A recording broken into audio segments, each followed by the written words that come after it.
à tous, bienvenue dans Smart Tech. Vous nous regardez sur la chaîne Bismart. On est en direct pour le grand débrief de l'ActuTech. Je vous présente les sujets, les commentateurs et l'invité spécial tout de suite après.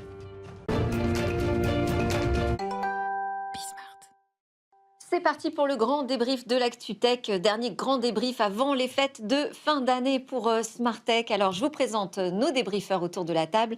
Aujourd'hui, grand plaisir de recevoir Laure Renoir. Bonjour Laure. Bonjour. Journaliste pour les numériques, Alain Garnier, CEO de Jamespot. Bonjour Alain. Bonjour. Et Christophe Holnet, Senior Advisor de Seven2. Bonjour Delphine. Christophe.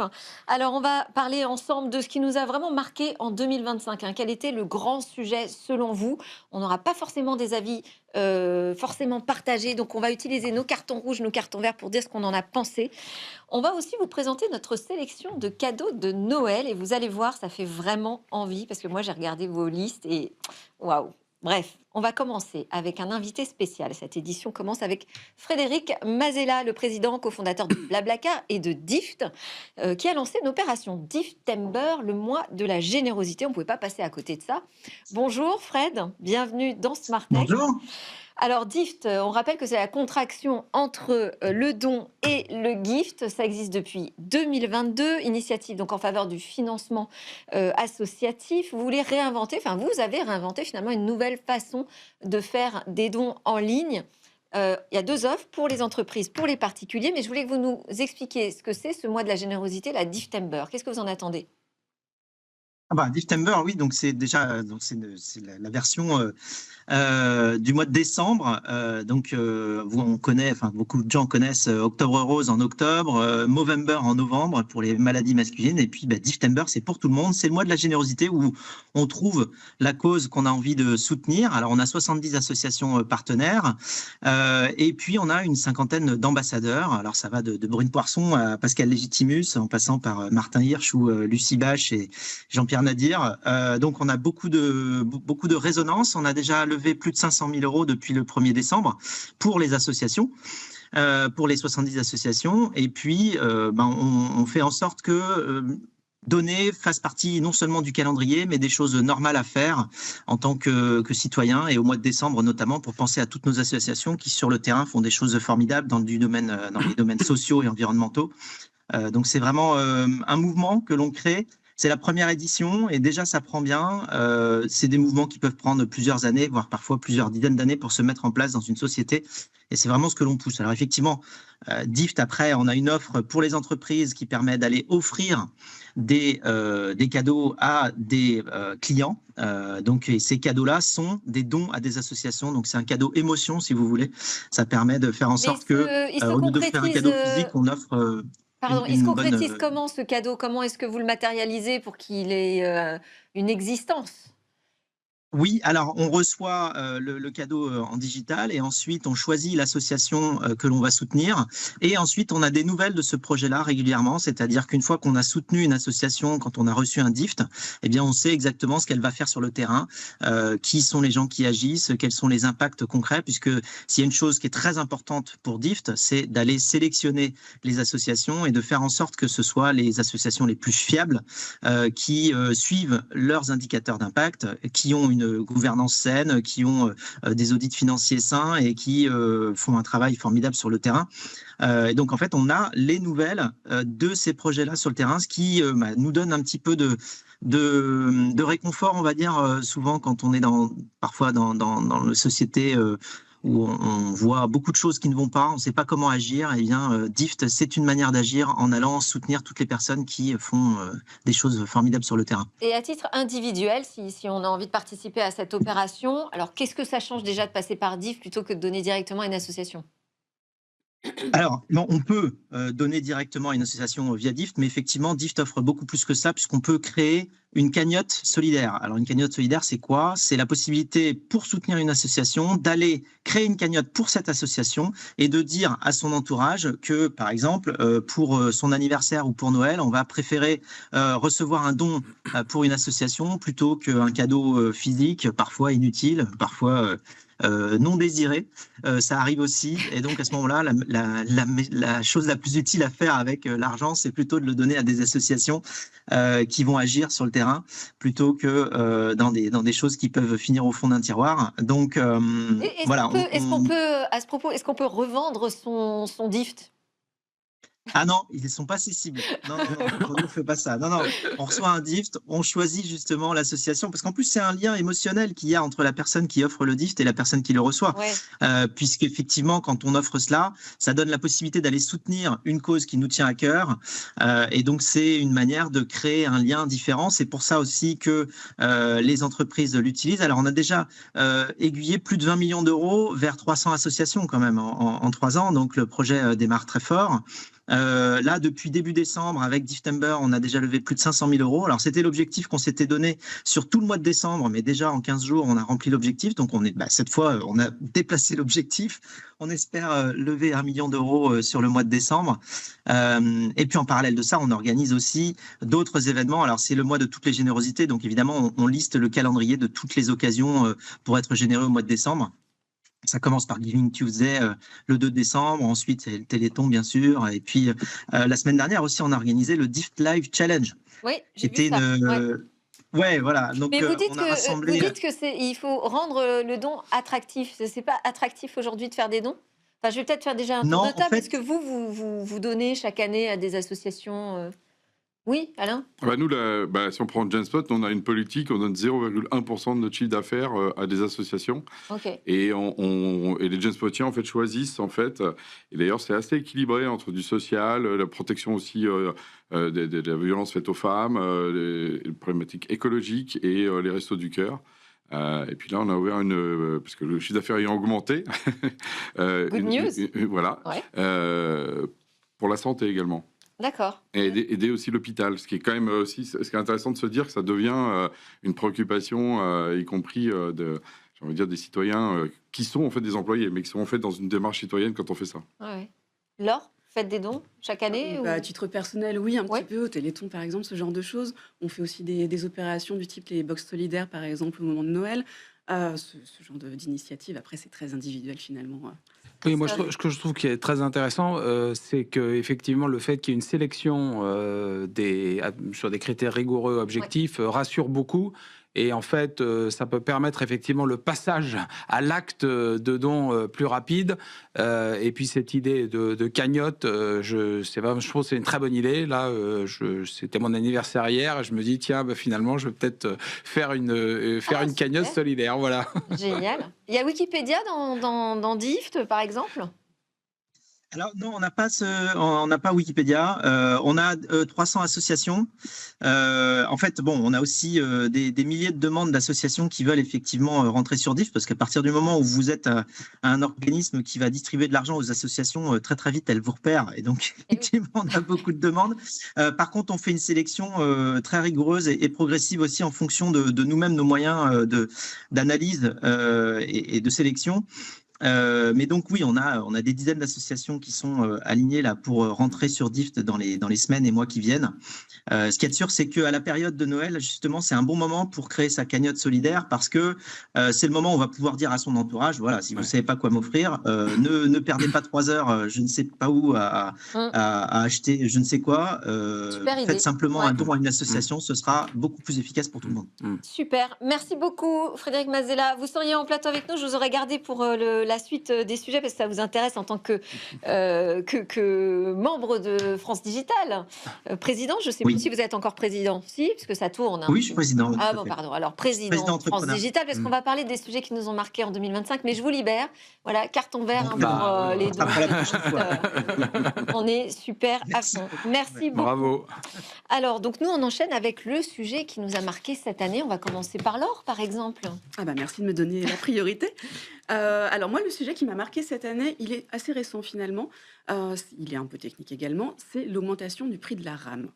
La mémoire vive. Donc c'est plutôt un carton rouge là pour Laure. C'est un carton assez rouge. Je veux le voir, le carton, parce que sinon c'est pas drôle. Effectivement. Ok. Pourquoi ce carton rouge? Eh bien parce que les fabricants de mémoire vive, qui ont leur ligne de production, ont priorisé ces derniers mois la fabrication de mémoire qui va être dédiée aux puces de traitement d'intelligence artificielle, donc voyons. de supercalculateurs, et au détriment de la mémoire vive grand public. Alors comme ça, on se dit, bon d'accord, que se passe-t-il concrètement? Eh bien, on va avoir une flambée des prix dans pas mal de domaines. Soit une pénurie d'un côté, soit une répercussion, comme il y a une pénurie, sur les prix des produits finaux. Donc les ordinateurs, on s'inquiète un peu sur le prix des smartphones, on s'inquiète un petit peu sur le prix même des consoles de jeux, parce que de la mémoire vive, il y en a dans à peu près tout. Donc au niveau grand public, ça risque d'avoir des conséquences sur le portefeuille, ou bien sur des produits qui vont être moins bien équipés techniquement. On mettra peut-être un petit peu moins de RAM dans les produits qui seront peut-être un petit peu moins performants. Intéressant. Voilà. Carton rouge pour cette fin d'année. Alain, Mon le sujet. sujet 2025, selon vous, c'est Alors, quoi? mon sujet, il a un rapport indirect. Moi, c'est sur la question de la souveraineté numérique. Carton rouge ou carton vert? Non, carton vert. Ah, Carton ok. vert. Pourquoi Pourquoi? Parce que pour moi, on a eu un basculement et une prise de conscience lors du sommet franco-allemand. Pour moi, c'est pour ça que c'est un carton vert. C'est parce que, en fait, sur un sujet dont on sait qu'il pose plein de problèmes, de dépendance, de résilience, effectivement, comme on peut le voir même dans le hardware, il y a plus de 264 milliards d'euros quand même qui sont transités par an de l'Europe vers les États-Unis. Ouais. D'accord. J'ai compté, c'est à peu près l'équivalent pendant cette émission, c'est à peu près 1 million d'euros, 15 millions d'euros qui vont transiter.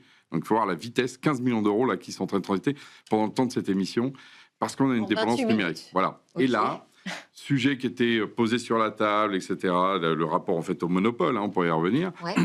de certains acteurs. Et là, enfin, il y a justement une prise de conscience européenne et le président à la fois allemand et le président français ont parlé d'une seule voix dans un sommet franco-allemand. Ça s'était jamais vu avant. C'est vrai. Donc, bien sûr, on peut se dire, ah là là, il y a encore effectivement la situation, elle n'est pas réglée parce que des politiques sont montés sur une estrade et dire, il y a un sujet. Mais déjà, on n'est plus dans le déni. Et on est dans la prise de conscience, qui pour moi, c'est pour ça que c'est un carton vert de prise de conscience.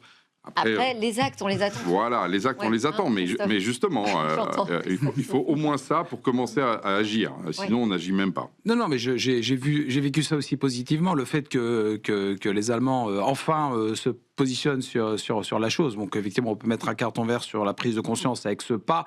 Maintenant, on peut être un peu plus réservé sur la suite et le plan d'action, et notamment la façon dont vraiment les Allemands et les Français vont arriver à travailler ensemble. Il y a le débat en ce moment sur l'avion de combat, on voit les difficultés qu'on a, alors qu'en fait, sur ce sujet-là, comme le sujet du numérique en général, on a besoin de plus d'alliances, y compris de mutualisation, et c'est très, très compliqué.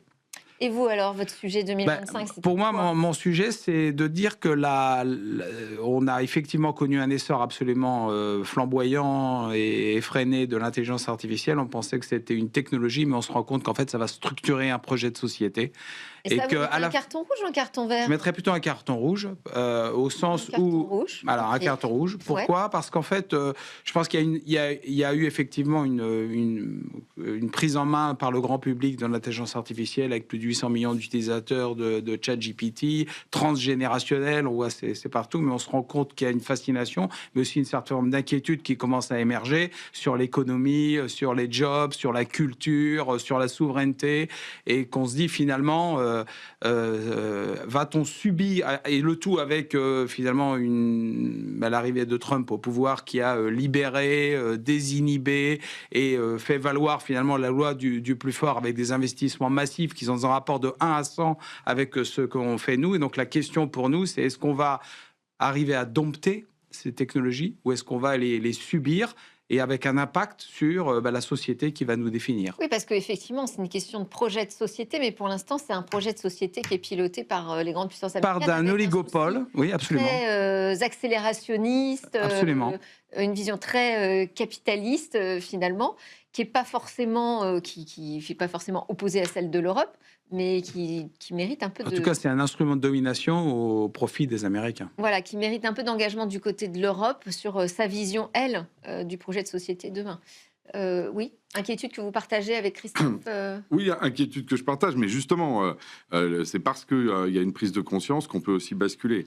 On a vécu la séquence qui a été celle du logiciel et du cloud comme étant finalement un problème de deuxième ordre. Oh, c'était pas important pour l'Europe. Et donc, qu'est-ce qui s'est passé? En fait, on s'est rendu compte qu'on a été à la fois dominé et que c'était très important. Ça structurait l'économie. C'est pour ça que mon carton vert, il veut juste dire que là, au moins, on arrête de dire que c'est quelque chose de pas important. Mais je sais On pas est passé si sur l'IA, on a pris cette... Si. Déjà, par exemple, si on prend ce que fait même la France, par exemple, à sa modeste échelle, on n'a jamais défendu autant, par exemple, et même s'il y a beaucoup de choses à dire, des acteurs locaux comme Mistral, par exemple. Si on prend les acteurs du cloud, n'étaient pas défendus comme ça, en comparaison. Alors après, on peut dire, on n'est pas sûr que la bataille va être gagnée. C'est sûr, il y a un rapport de 1 à 100 en termes de nombre de divisions. Il n'empêche que là, on augmente notre capacité quand même de réaction.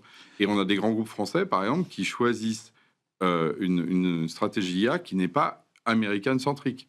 Moi, la Caisse des dépôts lance, par exemple, c'est sorti dans l'informé, un appel d'offres de 150 millions pour flécher vers de l'IA, on va dire, souveraine.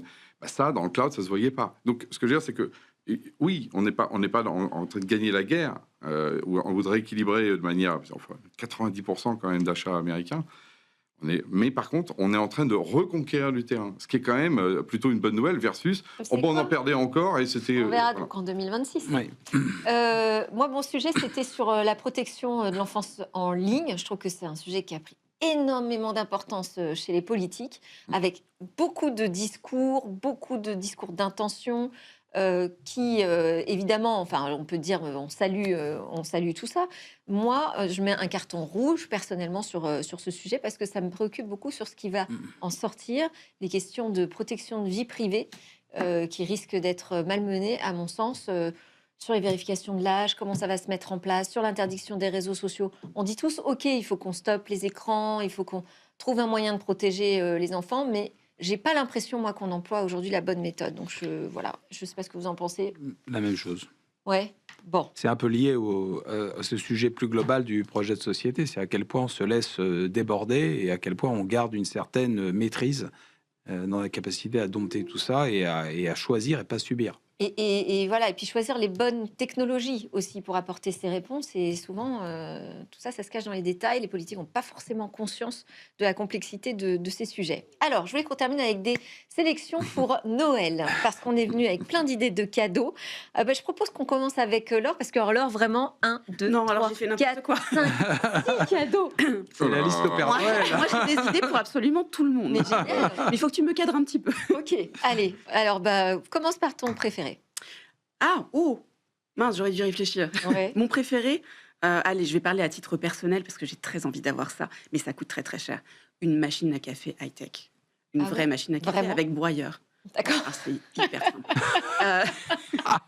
Tu t'y attendais pas du tout à ça. Alors, je m'attendais plutôt à une belle liseuse Kobo, par exemple. Ça, alors oui, c'est vrai. Ouais. Mais tu sais quoi, je suis abonnée à la bibliothèque. Mais oui, une belle liseuse, une Kobo Libra Color. Ça peut être un très joli cadeau à offrir. Donner accès à de la lecture en déplacement avec un produit qui est tout léger, finalement, très peu encombrant, qui va avoir une autonomie de plusieurs semaines. On n'arrive même pas à la quantifier tellement c'est long, qui permet de stocker des milliers de livres. Et puis, parce qu'on est des gens très, très sympas, on offre ça avec une liste de lecture un peu personnalisée. On donne ses livres préférés à télécharger sur sa liseuse. Et là, on offre un cadeau tech qui est très personnalisé. Et puis, c'est pas les écrans comme les écrans bleus non, parce que c'est des tablettes et des smartphones. On est vraiment sur de l'encre électronique. Donc, c'est beau, c'est de la vraie lecture. Alors, c'est un effet un peu papier. Ouais. C'est beaucoup moins agressif pour les yeux. Et effectivement, c'est la lumière bleue qu'on va avoir avec des écrans OLED ou LCD de produits tech habituels. Vont pas avoir cet effet néfaste avec l'e-ink. Ça va pas gêner votre conjoint ou conjointe si vous lisez au lit quelques pages avant de dormir. Allez, un autre cadeau. Un deuxième. Alors, pour quelle cible cette fois? À qui on offre un cadeau? Je sais pas, à moi. Tu écoutes de la musique dans la salle de bain le matin. Je t'offrirai une petite enceinte portable qui résiste à l'eau. Une petite JBL, par exemple, une Go 5, ça va être 13, 4, 5, je ne sais plus. Je perds les chiffres. Qui va être très sympa, qui va être toute légère, qui va résister à l'eau. Comme ça, s'il y a un petit plouf dans la... 4, je prends mes La 4, elle vaut une quarantaine d'euros. Donc, un petit cadeau très sympa que je te recommande. Merci beaucoup. Laure, et pour Alain? Pour Alain, pas facile. Un peu gamer ou pas gamer? Moins qu'avant. Moins qu'avant, je t'offre une Switch. Je t'offre une Switch 2 avant que son prix n'augmente si jamais la flambée de la RAM affecte la... Et pour Christophe, qui a déjà une montre, mais il faut peut-être le temps de la changer, je sais pas, non? C'est une Apple Watch ou pas? Oui, oui. Alors, je vais avoir du mal à changer. Alors, peut-être que tu vas avoir envie de te mettre davantage au sport. Dans ce cas-là, je t'offrirais peut-être une Forerunner 570. Ok. C'est des petits noms un peu compliqués. Chez Garmin, très orienté course à pied, tout le monde court aujourd'hui, Oui. qui va donner Christophe pas mal de Pau données, pas mal Un peu. de centimètres. Ouais, bah voilà. Et J'ai ben vu juste- 2026, bonne résolution. Et Ouais. alors, quelle idée de cadeau, Christophe? Et moi, j'avais choisi le Beam O de WeThings, Ok. qui est un appareil de santé connectée pour plusieurs raisons. La première, c'est que l'IA, finalement, est au service de la santé. C'est certainement un domaine sur lequel il y a énormément d'amélioration, d'innovation. La deuxième, c'est que voilà, je suis de plus en plus sensible aux problématiques de longévité. Et troisième chose, Ouais, tout le monde, c'est hein. français. Et je trouve que c'est une très belle histoire entrepreneuriale qui renaît. Ouais, c'est une belle marque, vraiment. Je suis d'accord. Alain. Alors moi, j'ai pensé, et même j'en ai déjà, en fait, c'est des projecteurs de ciel qu'on fait avec des C'est-à-dire de ciel. ça projette un ciel soit avec Ah, des étoilé, étoiles, je vois. soit ce que tu vois dans les galaxies. Ah. Et après, il y en a. Alors, ça coûte pas très très cher. D'ailleurs, voilà, des trucs comme ça. Alors, il y en a soit qui sont comme ça, qui fabriquent C'est en une fait bonne des idée. choses qui bougent, Oui. et puis d'autres qui font des trucs plutôt statiques avec des photos qui sont prises avec le grand télescope James Webb, là où on voit les confins de l'univers.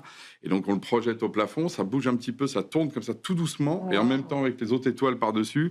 C'est Star Trek, et moi, j'adore. Pour le réveillon, Et- c'est génial, Et ça. alors pour le réveillon, alors il se trouve que justement en plus du coup nous pour le réveillon là on en a pris, on a deux grands plafonds, donc on en a 4. Ok. Et en fait c'est très reposant aussi. De temps en temps, moi je regarde mon ciel, donc mon plafond. Alors parfois, Voilà, il faut donc c'est- sortir vraiment dans la nature Mais j'ai un jardin. et en plus, regarder le mais ciel en vrai. Je suis dans la nature à Montreuil. Tu sais que j'ai un jardin là où je suis. Donc voilà. Mais en tout cas je Le le. geek Ça me total. faisait Ouais. penser à Las Ouais. Vegas. Hein Mais Ça me faisait penser à Las Vegas, ton truc. c'est pas mal, mais ça doit coûter cher, ça, non? Non, justement, en plus, c'est ça. Alors, Ah. on le retrouve là. C'est une tech qui coûte vraiment pas cher. Alors, après, évidemment, elle est produite en Chine. Là, pour le coup, tu vois, c'est pas dans ma trajectoire Mince. souveraineté par rapport à ici. Bravo à toi, par contre. Bon, alors, Et, moi, j'ai un cadeau. Moi, j'ai un cadeau, on va dire, anti-tech et français pour les enfants, éducatif. Waouh, je coche toutes les cases. Waouh. Alors, ça s'appelle Lily Learn.